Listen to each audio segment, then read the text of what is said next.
Sinalização vermelha autorizada a largada. Atenção, acelera forte Sebastian Vettel. Vem Rosberg, vem também Alonso por fora. Dois atrás, brigando também Hamilton por posições. Caralho! Porra, Hamilton!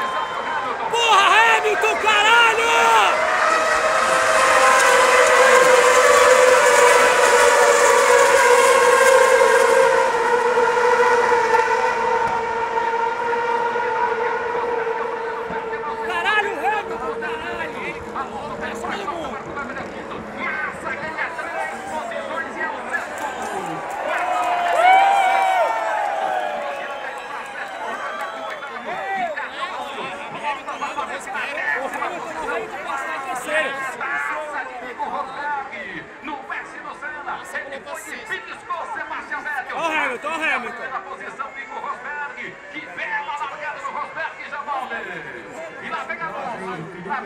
Alonso vai atrás do Hamilton, tenta atacar e tenta brigar pela posição, já colocou dianteira com traseira, já vai em formação agitadíssimo o Grande Prêmio do Brasil, Jean.